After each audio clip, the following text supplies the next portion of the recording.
നമസ്കാരം. ഭാരത് ലൈവിലേക്ക് സ്വാഗതം. കേരളം ബൂത്തിലെത്താൻ ഇനി മണിക്കൂറുകൾ മാത്രം ബാക്കി. കേരളം മാത്രമല്ല, ആസാമും പുതുച്ചേരിയും കേരളത്തോടൊപ്പം ബൂത്തിലെത്തുകയാണ്. വലിയ ജനാധിപത്യ മാമാങ്കത്തിനാണ് നമ്മൾ സാക്ഷ്യം വഹിച്ചുകൊണ്ടിരിക്കുന്നത്. എന്തായാലും നമുക്ക് അഭിമാനത്തോടെ തല ഉയർത്തി പറയാം, ലോകത്തിലെ ഏറ്റവും വലിയ, ഏറ്റവും മാതൃകയായ ജനാധിപത്യമാണ് നമ്മുടെ രാജ്യത്ത് നിലകൊള്ളുന്നത് എന്ന്. ഇവിടെ മത്സരിക്കുന്നവരും മത്സരിപ്പിക്കുന്നവരും ആ മത്സരത്തിൽ പങ്കെടുക്കുന്നവരും വോട്ട് ചെയ്യുന്നവരും ഒക്കെ വലിയ രീതിയിൽ ലോകത്തിന് മുന്നിൽ ഒരു മികച്ച ഉദാഹരണമായി, മാതൃകയായി ഒക്കെ മാറിയിരിക്കുകയാണ്. നമുക്ക് കേരളത്തിലേക്ക് തിരിച്ചു വരാം. കേരളം, ഞാൻ പറഞ്ഞല്ലോ, ഇനി മണിക്കൂറുകൾ മാത്രമേ ബാക്കിയുള്ളൂ. ഏതാണ്ട് കനത്ത സുരക്ഷാ സംവിധാനങ്ങളാണ് കേരളത്തിൽ ഏർപ്പെടുത്തിയിരിക്കുന്നത്. 76,000-ലധികം പോലീസുകാർ, കൃത്യമായി പറഞ്ഞാൽ 76,000 ചില്ലുവാനും 76,203 പോലീസ് ഉദ്യോഗസ്ഥർ, അതിൽ ഓഫീസർമാരടക്കം നമ്മുടെ വോട്ടെടുപ്പ് സുഗമമായി നടത്താൻ, സുരക്ഷയൊരുക്കാൻ ഒക്കെ നിയോഗിക്കപ്പെട്ടിരിക്കുന്നു. കണ്ണൂർ ജില്ലയിൽ നിരോധനാജ്ഞ പ്രഖ്യാപിച്ചിട്ടുണ്ട് എന്നാണ് ഏറ്റവും ഒടുവിൽ കിട്ടിയ വിവരം. നമുക്കറിയാം, പ്രശ്നബാധിത ബൂത്തുകൾ ഏതാണ്ട് 2,500 എണ്ണമുണ്ട്. 2,500 ക്രിട്ടിക്കൽ പോളിംഗ് ബൂത്തുകളടക്കം കനത്ത സുരക്ഷയിലാണ് വോട്ടെടുപ്പ് നടക്കുന്നത്. ആകെ നമ്മുടെ പോളിംഗ് ബൂത്തുകളുടെ എണ്ണം 30,471.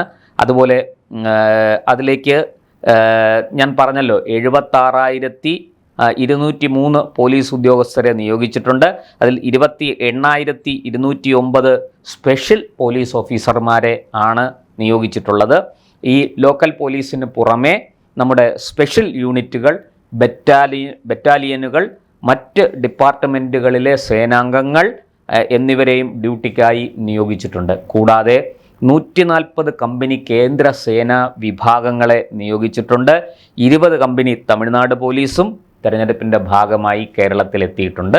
അത് വളരെ കൃത്യമായിട്ട് കേരളത്തിൽ വോട്ടെടുപ്പ് സുരക്ഷിതമായി, സുഗമമായി നടക്കാൻ വേണ്ടിയിട്ടാണ് ഈ സന്നാഹങ്ങളെല്ലാം തെരഞ്ഞെടുപ്പ് കമ്മീഷൻ ഒരുക്കിയിരിക്കുന്നത്.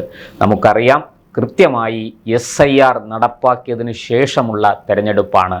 അതുകൊണ്ട് തന്നെ ഇക്കുറി ഇരട്ട വോട്ടുകൾ, അസാധുവായ വോട്ടുകൾ, ഇതൊന്നും തന്നെ വോട്ടർ പട്ടികയിൽ ഇടം പിടിച്ചിട്ടില്ല. അതെല്ലാം നീക്കം ചെയ്ത ഏറ്റവും പരിശുദ്ധമായ ഒരു വോട്ടർ പട്ടികയാണ് നമ്മുടെ കൈവശം ലഭിച്ചിരിക്കുന്നത്. കൃത്യമായിട്ടും ആർക്കെങ്കിലും പരാതി ഉണ്ടെങ്കിൽ അത് ബോധിപ്പിക്കാനുള്ള സമയവും സന്ദർഭവും തെരഞ്ഞെടുപ്പ് കമ്മീഷൻ നൽകിയിരുന്നു. കേരളത്തിൽ നിന്ന് അത്തരത്തിലുള്ള വലിയ പരാതികളൊന്നും തന്നെ ഉയർന്നില്ല എന്നുള്ളതും ശ്രദ്ധേയമാണ്. അപ്പോൾ കേരളത്തിലെ സർക്കാർ ജീവനക്കാർ, SIR നടപടിക്കായി നിയോഗിക്കപ്പെട്ടിരുന്ന സർക്കാർ ജീവനക്കാർ, അവരുടെ അധ്യാപകരടക്കമുള്ളവർ അവരുടെ സേവനം വളരെ കൃത്യമായി, സത്യസന്ധമായി, സുതാര്യമായി നിർവഹിച്ചു എന്ന് തന്നെ നമുക്ക് ഇതിൽ നിന്ന് ഉറപ്പിക്കാം. അതുപോലെ ഈ വോട്ടർ പട്ടിക അനുസരിച്ച് ഈ അസാധുവായ വോട്ടുകൾ, ഇരട്ട വോട്ടുകൾ, സ്ഥലം മാറിപ്പോയവരുടെ വോട്ടുകൾ, ഇതെല്ലാം നീക്കം ചെയ്ത ശേഷം വന്നിരിക്കുന്ന ഈ വോട്ടർ പട്ടിക അനുസരിച്ചുള്ള വോട്ടെടുപ്പ് അങ്ങേയറ്റം സുതാര്യമായിരിക്കുമെന്നും നമുക്ക് മനസ്സിലാക്കാം. എന്തായാലും അങ്ങനെയൊക്കെ എല്ലാ സന്നാഹങ്ങളും പൂർത്തിയാക്കി, കൃത്യമായ സുരക്ഷാ സംവിധാനങ്ങൾ ഒരുക്കി കേരളം ബൂത്തിലേക്ക് പോകാൻ പോവുകയാണ്. പോളിംഗ് സാമഗ്രികൾ എല്ലാം തന്നെ വിതരണം ചെയ്ത് തുടങ്ങി. അതേതാണ്ട് അന്ത്യത്തോടടുക്കുകയാണ്. അതിൻ്റെ പരിശീലനം നേരത്തെ തന്നെ പ്രിസൈഡിംഗ് ഓഫീസർ, ഒരു ബൂത്തിലെ പ്രിസൈഡിംഗ് ഓഫീസർ തുടങ്ങി അവിടെ ഏറ്റവും അവസാനമുള്ള ജീവനക്കാരൻ വരെ, അല്ലെങ്കിൽ തിരഞ്ഞെടുപ്പ് ഉദ്യോഗസ്ഥൻ വരെ ഉള്ളവർക്ക് കൃത്യമായ പരിശീലനം നൽകിയിട്ടുണ്ട്.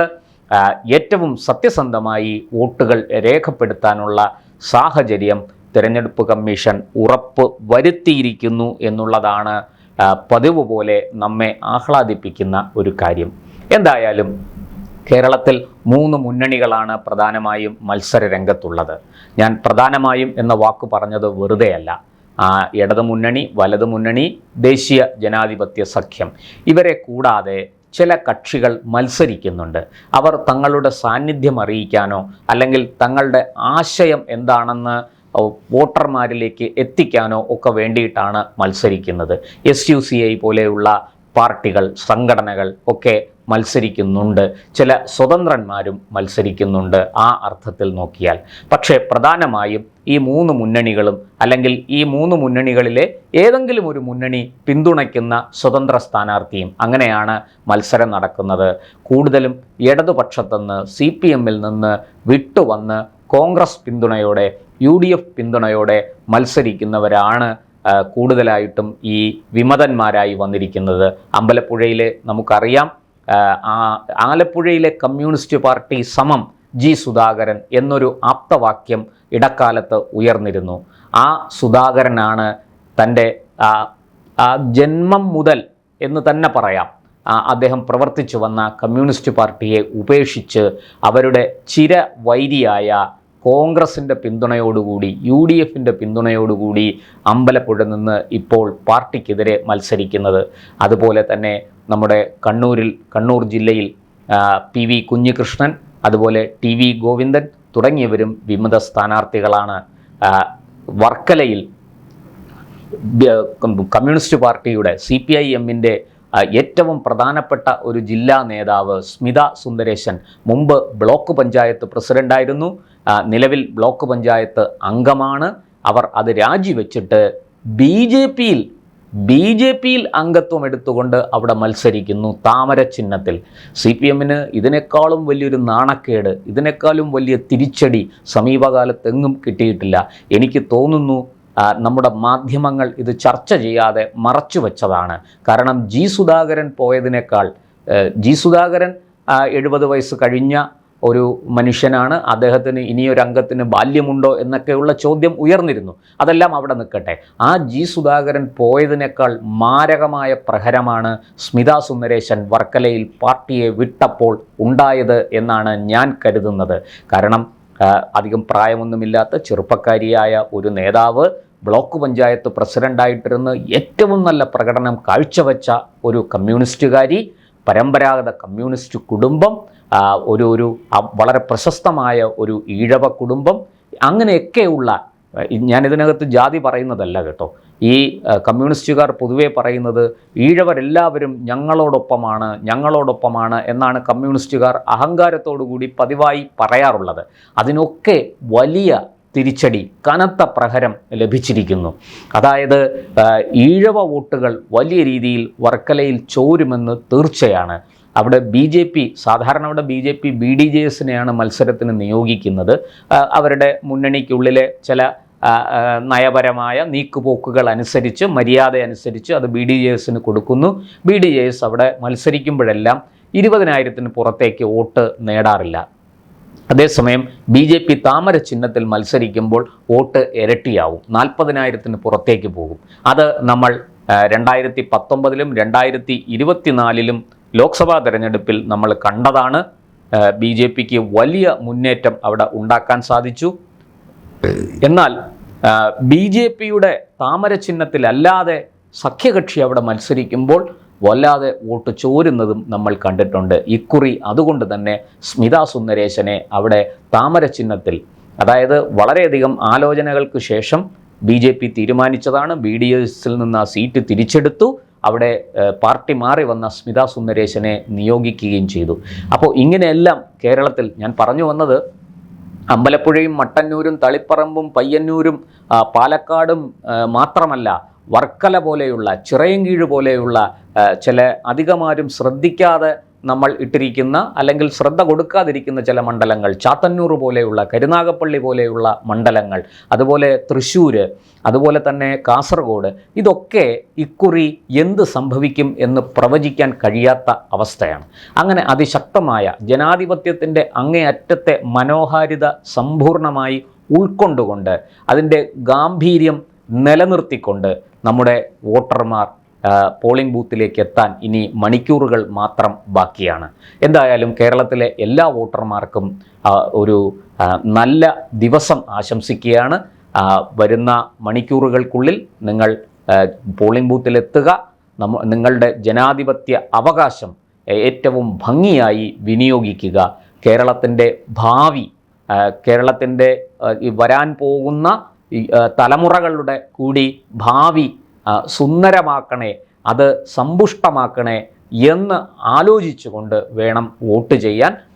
നിങ്ങളുടെ ആ ജനാധിപത്യ അവകാശത്തെ ഏറ്റവും നന്നായി വിനിയോഗിക്കുക.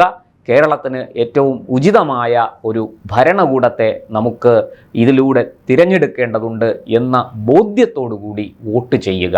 എന്തായാലും അക്രമ സംഭവങ്ങളും അനിഷ്ട സംഭവങ്ങളും ഒക്കെ ഒഴിവാക്കുക. അതിന് എല്ലാ പാർട്ടിക്കാരും മുൻകൈയെടുക്കണം. എല്ലാ കക്ഷികളും ഈ പറഞ്ഞതുപോലെ ആവേശം നല്ലതാണ്, പക്ഷേ ആവേശം ആക്രാന്തമായി മാറാൻ പാടില്ല.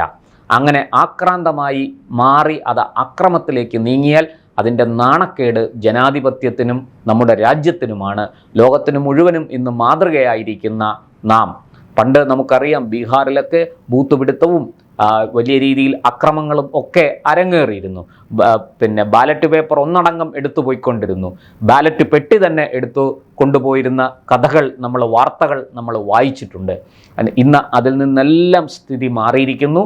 ഏറ്റവും ശക്തമായ ജനാധിപത്യ സംവിധാനമാണ് നമ്മുടെ രാജ്യത്തുള്ളത്. കേരളം അതിന് ഏറ്റവും നല്ല മാതൃകയാണ്. വളരെ പണ്ട് മുതലേ അങ്ങിങ്ങ് അനിഷ്ട സംഭവങ്ങളൊക്കെ ഉണ്ടായിട്ടുണ്ട്, ഇല്ലെന്ന് ഞാൻ പറയുന്നില്ല. പക്ഷേ അതിനെല്ലാം മാറ്റിവെച്ചുകൊണ്ട് നമുക്കേവർക്കും നമ്മുടെ ജനാധിപത്യത്തെ അങ്ങേയറ്റം പുഷ്ടിപ്പെടുത്താൻ, ശക്തിപ്പെടുത്താൻ, അതിൻ്റെ കരുത്ത് ലോകത്തിന് കാണിച്ചു കൊടുക്കാൻ ഒരിക്കൽ കൂടി അവസരം കൈവന്നിരിക്കുന്നു. അതുകൊണ്ട് സമാധാനപൂർണമായി അങ്ങേയറ്റം സത്യസന്ധമായി നമ്മുടെ വോട്ടവകാശം വിനിയോഗിക്കാൻ എല്ലാ പൗരന്മാർക്കും കഴിയട്ടെ. അതിന് എല്ലാ സാഹചര്യങ്ങളും നമ്മുടെ തെരഞ്ഞെടുപ്പ് കമ്മീഷൻ ഒരുക്കിയിട്ടുണ്ട്. ഇനി വേണ്ടത് രാഷ്ട്രീയ കക്ഷികളുടെ പരിപൂർണമായ സഹകരണമാണ്.